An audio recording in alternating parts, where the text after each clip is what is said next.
ಈಗ ಮತ್ತೊಂದು breaking news ಬರ್ತಾ ಇದೆ. ಮಂಡ್ಯದಲ್ಲಿ ಲೋಕಸಭಾ ಚುನಾವಣಾ ಅಖಾಡ ಕಾವೇರಿದೆ. ಮಂಡ್ಯದಲ್ಲಿ ಸ್ವಂತ ಮನೆ ನಿರ್ಮಾಣಕ್ಕೆ ನಿಖಿಲ್ ಕುಮಾರಸ್ವಾಮಿ ಮುಂದಾಗಿದ್ದಾರೆ. ಮಂಡ್ಯ ಲೋಕಸಭಾ ಕ್ಷೇತ್ರದ ಜೆಡಿಎಸ್ ಸಂಭಾವ್ಯ ಅಭ್ಯರ್ಥಿ ನಿಖಿಲ್ ಮಂಡ್ಯದಲ್ಲೇ ನೆಲೆಸಿ ಜನರ ಕಷ್ಟಗಳಿಗೆ ಸ್ಪಂದಿಸುತ್ತಿರುವುದಾಗಿ ಬಿಂಬಿಸುವಂತಹ ಒಂದು ಪ್ಲಾನ್ ನಿಖಿಲ್ ಕುಮಾರಸ್ವಾಮಿಯದ್ದಾಗಿದೆ.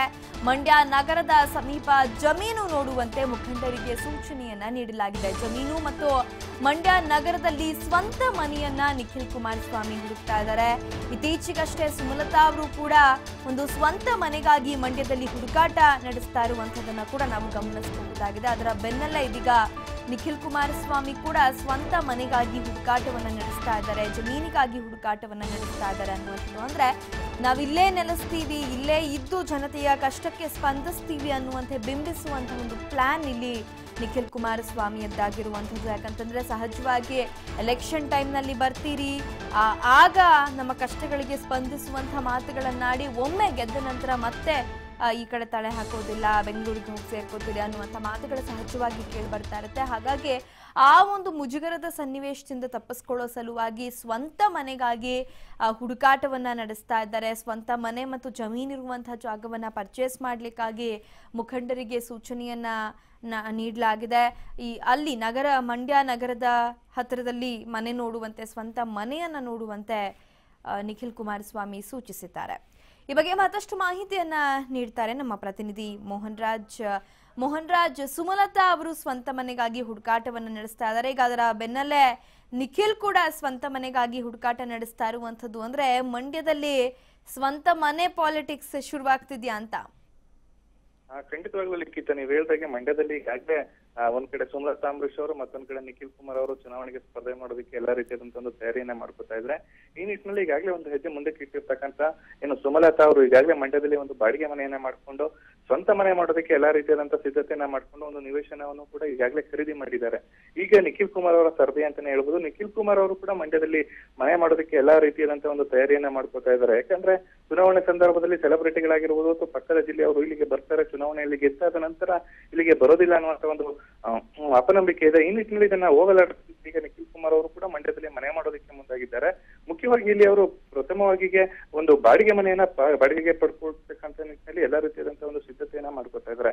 ಆದ್ರೆ ಬಾಡಿಗೆ ಮನೆಯನ್ನ ಪಡ್ಕೊಂಡ್ರೆ ನೀವು ಚುನಾವಣೆಯಲ್ಲಿ ಗೆದ್ದ ಅಥವಾ ಸೋತ ನಂತರ ಅವರು ಮನೆಯನ್ನ ಖಾಲಿ ಮಾಡ್ಬೋದು ಅನ್ನೋದು ಕೂಡ ಜನರ ಒಂದು ಲೆಕ್ಕಾಚಾರ ಆಗಿರುತ್ತೆ. ಈ ನಿಟ್ಟಿನಲ್ಲಿ ಮಂಡ್ಯದಲ್ಲಿ ಸ್ವಂತ ಮನೆಯನ್ನೇ ಮಾಡ್ಬೇಕು ಅಂತ ನಿಖಿಲ್ ಕುಮಾರ್ ಅವರು ಒಂದು ಅಪೇಕ್ಷೆಯನ್ನ ವ್ಯಕ್ತಪಡಿಸಿದ್ದಾರೆ. ಈ ನಿಟ್ಟಿನಲ್ಲಿ ಯಾವ್ದಾರ ಒಂದು ಅಂದ್ರೆ ಗ್ರಾಮೀಣ ಪ್ರದೇಶದಲ್ಲಿ ಒಂದು 5 ಎಕರೆ ಒಂದು ಜಮೀನನ್ನ ಇದು ಖರೀದಿ ಮಾಡ್ಕೊಂಡು ಅಲ್ಲೇ ಒಂದು ಮನೆಯನ್ನು ಕೂಡ ನಿರ್ಮಾಣ ಮಾಡ್ಕೊಂಡು ತೋಟ ಮತ್ತೆ ಗದ್ದೆಯ ಕೆಲಸಗಳನ್ನು ಕೂಡ ಅಲ್ಲಿ ಮಾಡಿದ್ರೆ ಜನರಿಗೆ ಹೆಚ್ಚಿನ ಮಟ್ಟದಲ್ಲಿ ಒಂದು ಒಲವನ್ನು ವ್ಯಕ್ತಪಡಿಸಬಹುದು, ಜನರು ಕೂಡ ನಮ್ಮನ್ನ ನಂಬ್ತಾರೆ ಅನ್ನುವಂಥದ್ದು ನಿಖಿಲ್ ಕುಮಾರ್ ಅವರ ಮಾತುಗಳಾಗಿದೆ. ಈ ನಿಟ್ಟಿನಲ್ಲಿ ನಿಖಿಲ್ ಕುಮಾರ್ ಅವರು ಗ್ರಾಮೀಣ ಪ್ರದೇಶದಲ್ಲಿ ಒಂದು 5 ಎಕರೆಯ ಒಂದು ಜಮೀನನ್ನ ಖರೀದಿ ಮಾಡ್ಕೊಂಡು ಅಲ್ಲಿ ಮನೆ ನಿರ್ಮಿಸಬೇಕಾದಂತ ನಿರ್ಮಾಣ ಮಾಡ್ಬೇಕು ಅನ್ನುವಂತ ನಿಟ್ಟಿನಲ್ಲಿ ಎಲ್ಲಾ ರೀತಿಯಾದಂತಹ ತಯಾರಿಯನ್ನ ಮಾಡ್ಕೊತಾ ಇದ್ದಾರೆ ನಿಖಿತಾ. ಓಕೆ ಮೋಹನ್, ಒಂದು ಕಡೆ ಕಾಂಗ್ರೆಸ್ನ ಒಂದಷ್ಟು ಕಾರ್ಯಕರ್ತರು ಸುಮಲತಾ ಅವರಿಗೆ ಟಿಕೆಟ್ ನೀಡಬೇಕು ಅನ್ನುವಂಥ ಒತ್ತಾಯವನ್ನ ಮಾಡ್ತಾ ಇದ್ದಾರೆ. ಮತ್ತೊಂದು ಕಡೆ ಜೆಡಿಎಸ್ ನಿಂದ ನಿಖಿಲ್ ಕುಮಾರಸ್ವಾಮಿಯನ್ನ ಕಣಕ್ಕಿಳಿಸುವಂತಹ ಒಂದು ಕೆಲಸಗಳು ತೆರೆಮರೆಯಲ್ಲಿ ಈಗಾಗಲೇ ನಡೀತಾ ಇರುವಂತದ್ದು. ಸೊ ರಾಜಕೀಯವಾಗಿ ಒಂದ್ ರೀತಿ ಸುಮಲತಾ ಮತ್ತು ನಿಖಿಲ್ ನಡುವೆ ಸಾಕಷ್ಟು ಪೈಪೋಟಿ ಇದೆ ಅಂತಾನೆ ಹೇಳಬಹುದಾಗಿದೆ. ಈಗ ಮನೆ ಹುಡುಕುವಂತ ವಿಚಾರದಲ್ಲೂ ಕೂಡ ಪೈಪೋಟಿ ಶುರುವಾಯ್ತಾ ಅಂತ?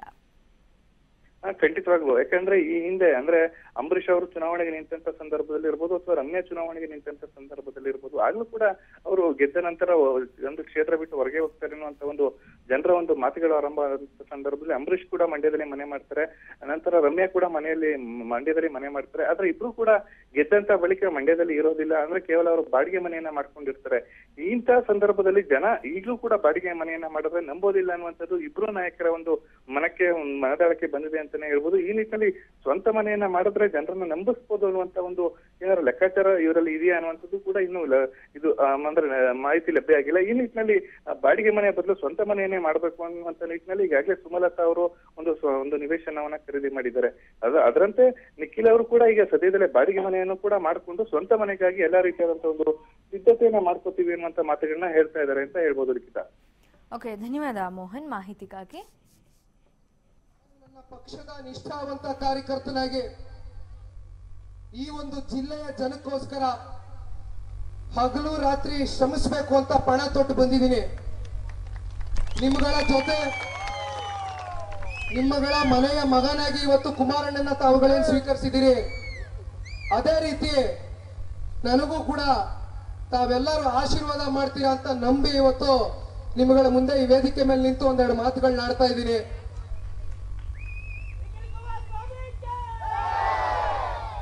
ಈ ಒಂದು ಸಂದರ್ಭದಲ್ಲಿ, ಚುನಾವಣೆ ಸಂದರ್ಭದಲ್ಲಿ ನಾನು ಎಲ್ಲಿರಬೇಕು ಅಂದ್ರೆ ನನ್ನ ಮನೆ ಯಾವುದಾಗಿರುತ್ತೆ ಅಂತ ಪ್ರಶ್ನೆ ಉದ್ಭವ ಆದಾಗ ಎಲ್ಲೋ ಒಂದ್ ಕಡೆ ನಮ್ಮ ತಂದೆಯವ್ರ ಜೊತೆ ಚರ್ಚೆ ಮಾಡಿದೆ. ಪುಟ್ಟರಾಜಣ್ಣನಿಗೂ ಕೇಳಿದೆ, ಅಣ್ಣ ನಾನು ಇಲ್ಲೆಲ್ಲಾದ್ರೂ ಒಂದು ಬಾಡಿಗೆ ಮನೆಯಲ್ಲಿ ಇರಲ್ಲ ಅಂತ. ಬೇಡ ಅಂತ ಹೇಳಿದ್ರು ತಂದೆಯವರು.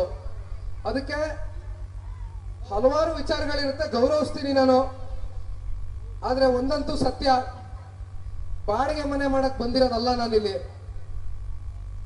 ಇಲ್ಲಿ ಒಂದು 5 ಎಕರೆನೋ 10 ಎಕರೆನೋ ತೋಟ ನೋಡಿ ನನ್ನ ಮನೆ ಅಂತ ನಾನು ಕಟ್ಕೊಂಡು ನೀವೆಲ್ಲರೂ ಮುಂದಿನ ದಿನಗಳಲ್ಲಿ ನನ್ನ ಮನೆಗೆ ದಯವಿಟ್ಟು ಬರಬೇಕು ಅಂತ ಈ ಒಂದು ಸಂದರ್ಭದಲ್ಲಿ ಹೇಳಲಿಕ್ಕೆ ಇಷ್ಟಪಡ್ತೀನಿ.